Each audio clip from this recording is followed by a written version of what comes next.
So imagine this. You and your friends book a simple cabin trip in the middle of nowhere. Snow everywhere, no signal, just peace and quiet. But then, one person shows up who nobody really knows. At first, she seems quiet, harmless, just shy. But within hours, she snaps over a simple card game like her life depends on it. Then that same night, she's standing at the foot of someone's bed, watching them sleep, holding a knife, and the craziest part. The next morning, she acts like nothing ever happened. No apology, no explanation, nothing. And by the end of the trip, she walks into a freezing forest at 2 a.m. humming, with a knife, and never comes back the same way. But here's the real question. Who was she really? And why does nobody have any record of her existing at all? So here's how it all started. A few years back, life was just hitting different. Me and my girlfriend Stacy were both stuck in that everyday grind work, stress, bills, just nonstop pressure. Nothing exciting, nothing peaceful. Then Stacy hits me with this idea. Let's get out of here for a few days, rent a cabin in the woods. Just disappear for a bit. And honestly, I was in. That sounded like exactly what we needed. But there was one problem. Money wasn't exactly flowing, so we started thinking practical. That's when Stacy suggests bringing my best friend Randy and his girlfriend along. Make it a couple's trip, split the cost. Everyone wins. At first, it actually felt perfect, Randy. He was immediately down. No hesitation, he was like, yeah bro, let's do it. And just like that, the plan started turning real. We found this cabin deep in the woods. Winter season, snow everywhere. Fireplace included. One of those places that looks cozy on paper, like a perfect escape from reality. We were hyped. We started planning everything: food, games, drinks, just chilling by the fire. It felt like one of those trips where nothing could go wrong. But here's the thing. Life never warns you before it switches up on you. Because less than a week before the trip, everything changed. Randy and his girlfriend broke up, and not a clean breakup either. It was messy, fast, emotional. The kind that leaves everything awkward and unstable. Now suddenly, the whole trip was in question. Me and Stacy started debating it. Do we cancel? Do we refund him? Do we still go? Because financially we couldn't really carry it alone. But Randy surprised us.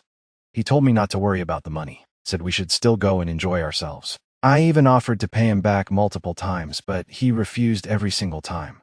And honestly, that already felt a little unusual. But what happened next? That's where things started getting weird. Because the very next day, Randy called again. And this time, he said something none of us expected. So I'm on the phone with Randy the next day, thinking we've already settled everything. But then he drops something out of nowhere. He says he's still coming, but he's bringing someone else with him. At first, I honestly thought he was joking. Like, bro just went through a breakup, and now he's talking about bringing a random girl on a cabin trip in the middle of nowhere. But he wasn't joking. He said he met someone new, and she wanted to come.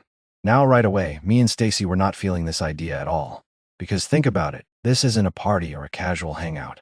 This is a secluded cabin in the woods. No neighbors, no quick exit, no backup plan if things get weird. And we literally don't know this girl.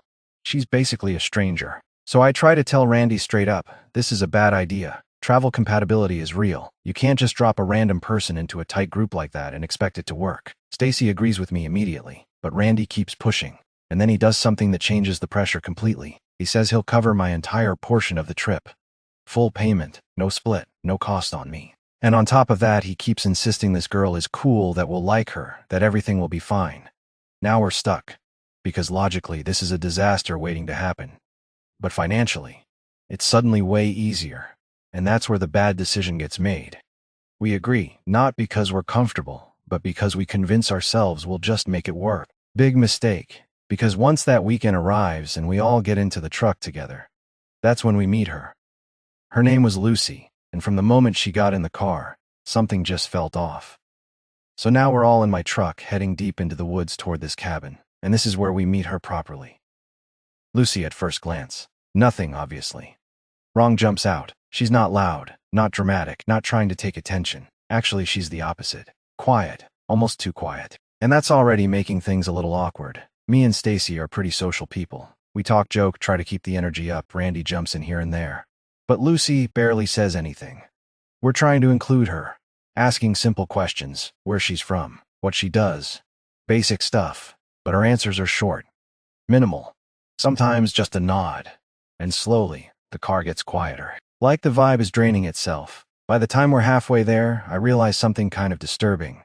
I barely even know what her voice sounds like. And that's weird because we've been driving for a while now, and she's just existing in the backseat like she's not fully part of the conversation. But we brush it off. Maybe she's shy. Maybe she's nervous. First trip with new people, new environment, whatever, we tell ourselves it'll get better once we arrive. So eventually, we reach the cabin, and on the surface, it looks perfect. Snow everywhere, deep woods, quiet isolation, fireplace inside. Exactly what we wanted. For a second, it actually feels like everything might go fine. We settle in, unpack, start warming up the place, and eventually just sit around the fire talking. That's when Stacy suggests something simple. Let's play Uno.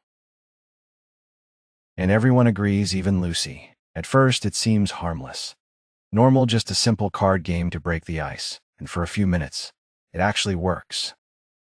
Lucy starts to relax a little. Not much, but enough that we think maybe she's finally opening up. But then, the first real red flag hits.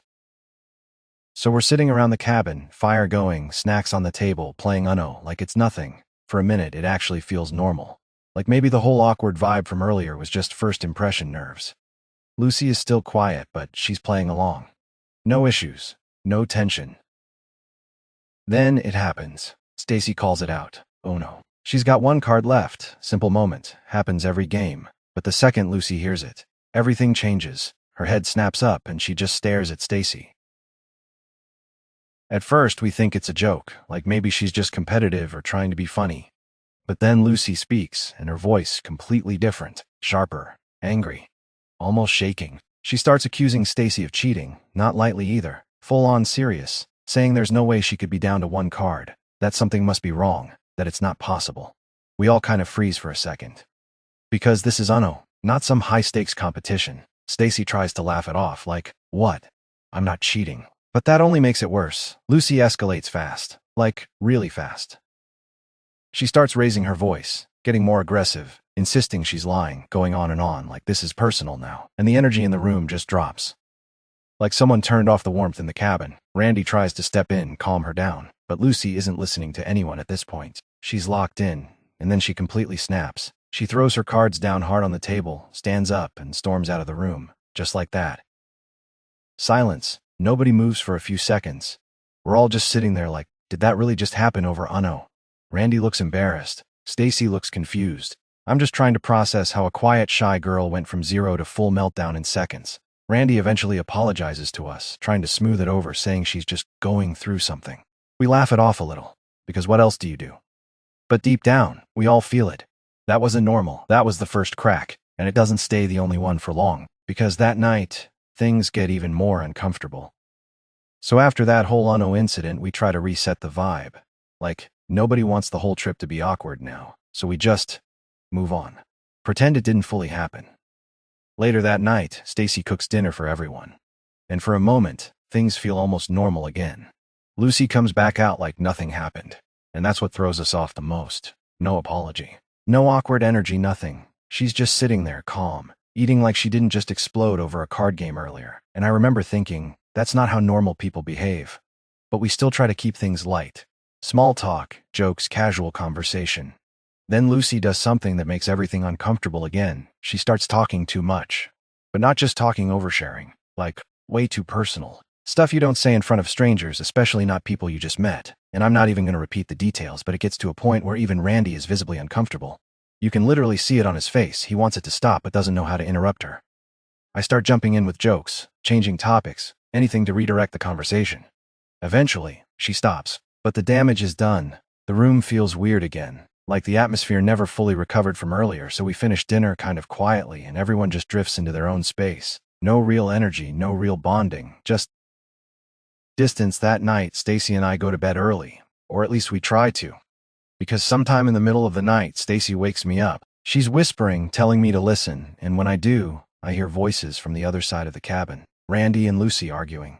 We can't make out the words clearly, but the tone is enough. It's tense, sharp, heated. This isn't a normal couple disagreement. This feels serious. And now the entire cabin is just sitting in this quiet tension, like nobody knows what version of Lucy they're going to get next. We decide not to intervene, not to mention it, not to make things worse, but that silence. That awkward decision to ignore it. That's exactly what leads into what happens next, because the next night, things stop being just weird and start getting genuinely disturbing.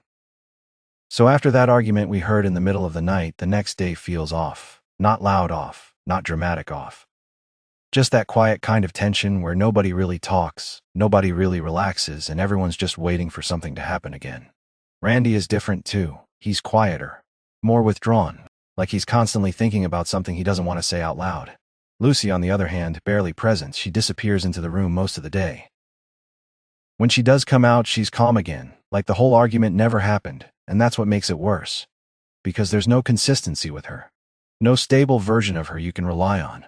That night, I fall asleep thinking maybe things will just stay weird but manageable, but then I wake up, and Randy is standing over me, just there.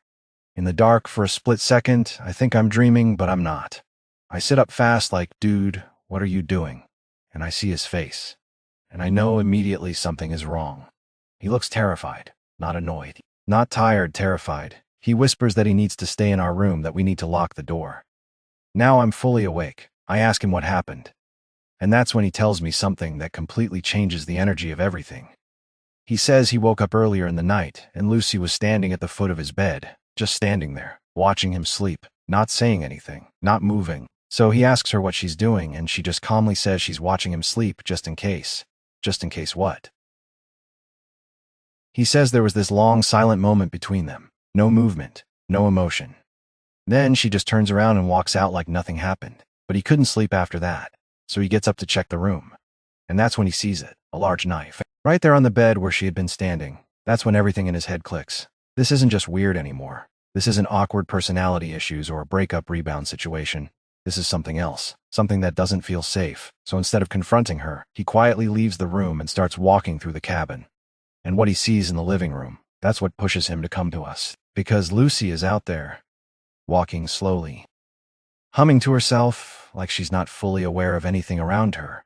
And when she turns slightly toward the hallway, she says, in a calm voice, "I see you."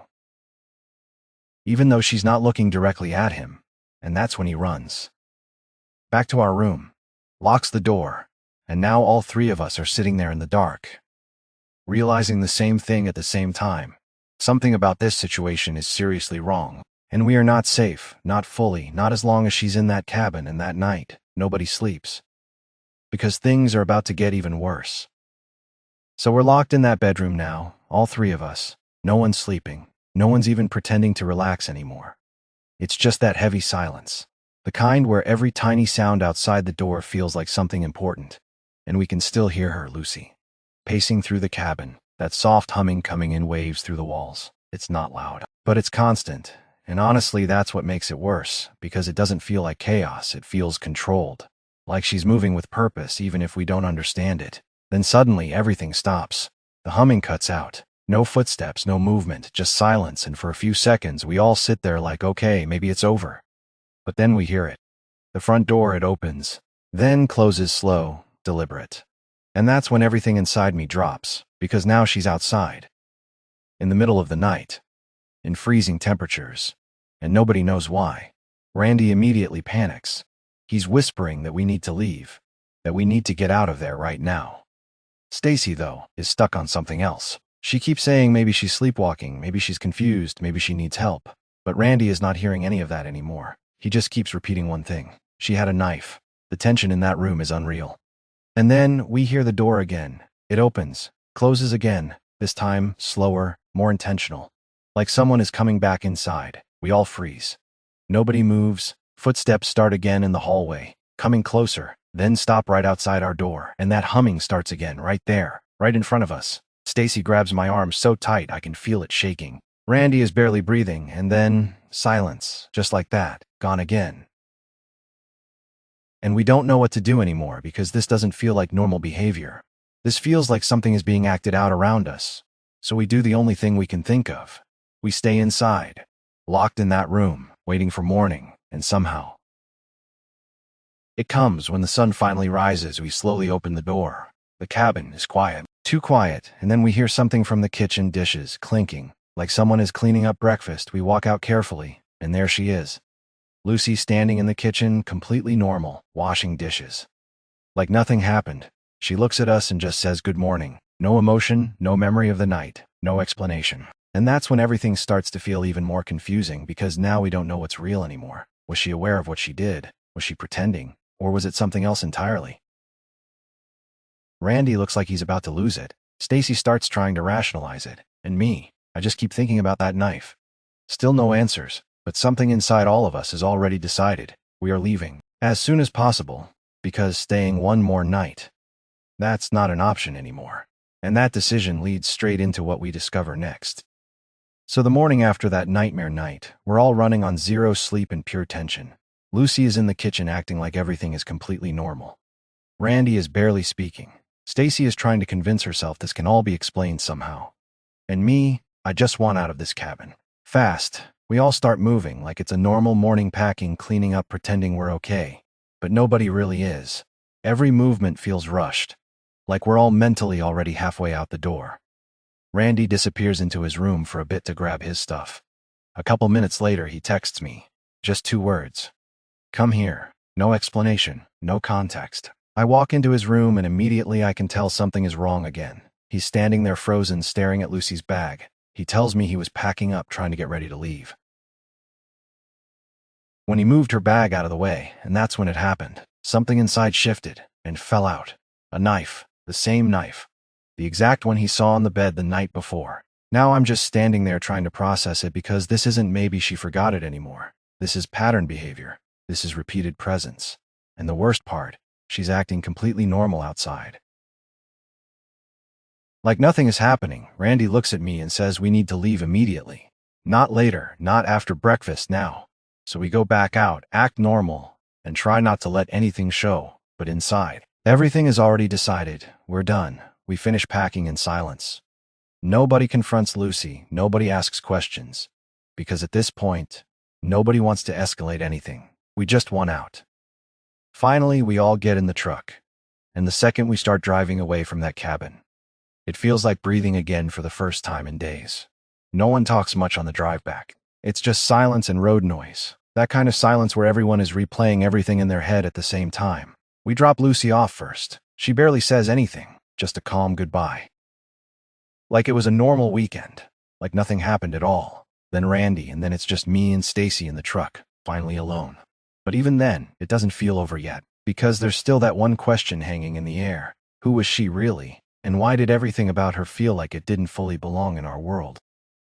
So after that drive back, life is supposed to go back to normal.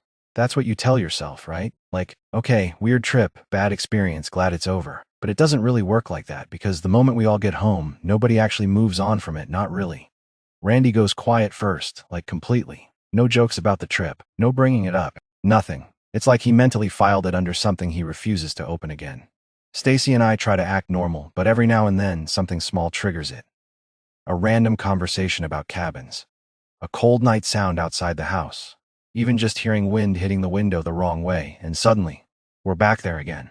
That cabin, that fire, that silence, and Lucy. Because the worst part isn't even what she did, it's what she didn't explain. No apology, no breakdown. No, I don't remember. Just normal behavior in the morning like nothing happened. And then after we leave, nothing. No messages, no calls, no social media trace, no confirmation she even exists anywhere else.